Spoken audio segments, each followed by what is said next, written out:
Corona के नए variant की विदेशों में फैलने की सूचना है। अभी तक भारत में नए वेरिएंट की उपस्थिति की कोई सूचना नहीं है, लेकिन सावधानियां अत्यंत जरूरी है। इसलिए आज ही हमने बैठक करके कुछ फैसले किए हैं। एक हमने निर्देश दिए हैं कि दूसरे देशों से मध्य प्रदेश में आने वाले यात्रियों के संबंध में भारत सरकार के सर्विलांस के नियमों का कड़ाई से पालन किया जाए। 1 महीने में जितने भी लोग अंतर्राष्ट्रीय उड़ानों से यहां आए हैं, आगमन जिनका हुआ है, उनको चेक करना और अगर कोई पाया जाता है संदिग्ध तो उसको आइसोलेशन में रखना। उसकी आवश्यकता है, उसके निर्देश दिए हैं। जीनोम सीक्वेंसिंग के सैंपलों की भी हम संख्या बढ़ाएंगे ताकि अगर कहीं इस तरह की कोई स्थिति बने तो जानकारी का अभाव ना रहे। आज हमने निर्देश दिए हैं, जितनी आवश्यक दवाई है उनकी उपलब्धता सुनिश्चित कर ली जाए, चाहे वो रेमडेसिविर इंजेक्शन हो, चाहे दूसरी दवाइयां हों अलग अलग तरह की, उसकी सबकी उपलब्धता सुनिश्चित करेंगे। ऑक्सीजन की लाइनों से लेके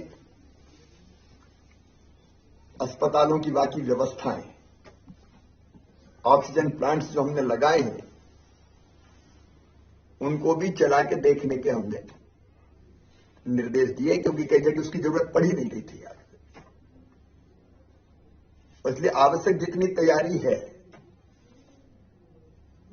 वो सारी तैयारियां अस्पतालों में दवाई के स्तर पर, फिर रोज जो टेस्ट होते हैं उसके स्तर पर अभी लगभग 58-60 हजार हो रहे हैं। हम उसकी संख्या और बढ़ाने का प्रयास कर रहे हैं। फिर भारत सरकार और WHO के निर्देशों का पूरी तरह से पालन करेंगे, उस दिशा में भी निर्देश दिए हैं, कार्रवाइयां हम करेंगे। एक जिसमें सबसे ज्यादा सावधानी की जरूरत है, हमारे 18 साल से कम उम्र के बच्चे, क्योंकि उनका टीकाकरण नहीं हुआ है और इसलिए हमने तय किया है तत्काल प्रभाव, मतलब कल से, आज तो रविवार है, स्कूल खुलेंगे, लेकिन स्कूल में बच्चों की संख्या 50% होगी। मतलब 6 दिन में से 3 दिन बच्चे पढ़ने स्कूल जाएंगे। 50% कैपेसिटी के कारण 50% एक दिन आएंगे, 50% दूसरे दिन आएंगे। उसके साथ ही स्कूलों को ऑनलाइन क्लासेज चालू करनी पड़ेगी ताकि विकल्प पालकों के पास रहे कि वो अगर बच्चों को स्कूल नहीं भेजना चाहते तो ऑनलाइन पढ़ाई हो जाए। इसलिए विकल्प सामने रहे।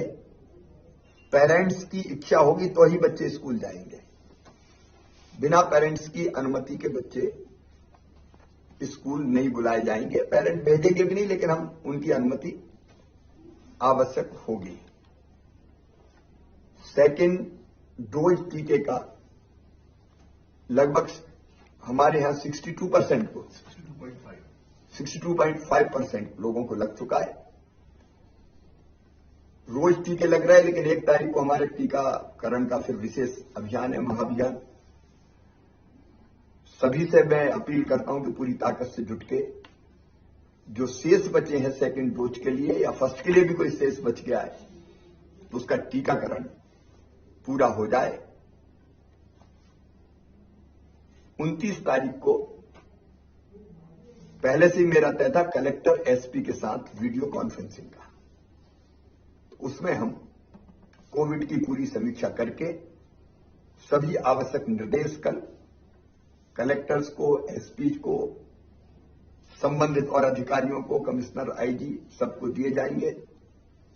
प्रदेश पूरी तरह से अलर्ट पर रहेगा। 1 तारीख को सवेरे मैं 10 बजे क्राइसिस मैनेजमेंट कमेटियों से चर्चा करूंगा। क्राइसिस मैनेजमेंट कमेटी हमारे जिलों की, मंडलों की, ब्लॉक्स की और पंचायतों की, और सबको हम तैयार रखेंगे कि अगर तीसरी लहर आती है तो उससे लड़ने के लिए हम कमर कस के तैयार रहें, क्योंकि बिना समाज के सहयोग की ये लड़ाई जीतना कठिन होता। पहले भी समाज के सहयोग से हम लोग जीते हैं। मास्क लगाना और दूरी बनाना। अभी हम कार्यक्रमों पर प्रतिबंध नहीं लगा रहे, हम लोग नजर रखे हुए हैं स्थिति पर, वो देखेंगे। लेकिन ये अपील और आग्रह सभी प्रदेशवासियों से है कि कार्यक्रम में जाएं लेकिन मास्क लगाए रहें, यथासंभव दूरी बनाए रखें, हाथ पहले की तरह साफ करते रहें, और जरा भी लक्षण अगर दिखते हैं तो तुरंत टेस्ट, वैसे भी टेस्ट में सहयोग करें लेकिन तुरंत टेस्ट करवाएं। अभी स्थिति चिंताजनक नहीं है। प्रमुख रूप से 2 शहरों में ही पॉजिटिव केस आ रहे हैं, इंदौर और भोपाल में, और उनकी संख्या भी ऐसी नहीं है जो आज हमारे मन में डर पैदा करे, लेकिन सावधानी जरूरी है, क्योंकि इंदौर से फिर बाकी जगह मालवा और निमाड़ में और भोपाल से आसपास अगर संक्रमण फैला तो वो फैलता है, और इसलिए कॉन्ट्रैक्ट ट्रेसिंग, जो पॉजिटिव पाए गए उनका पूरा ध्यान कि वो आइसोलेशन में रहे। कॉन्ट्रैक्ट ट्रेसिंग, अस्पताल में जाने की जरूरत है तो अस्पताल ले जाने की व्यवस्था, ये हम सब करेंगे, क्योंकि अफ्रीका में और दुनिया के कई देशों में ये जो नया वेरिएंट है वो और ज्यादा तेजी से फैलता है, ऐसे समाचार आ रहे हैं। इसलिए सावधानी आवश्यक है, और मैं प्रदेशवासियों से अपील करता हूं कि बिल्कुल भी असावधान ना रहें। संक्रमण फैलने से रोकने के लिए जो आवश्यक नियम है उन सबका पालन करें। सरकार आपके साथ मिलकर कोई कसर नहीं छोड़ेगी। हमारी कोशिश रहेगी कि तीसरी लहर ना आ पाए।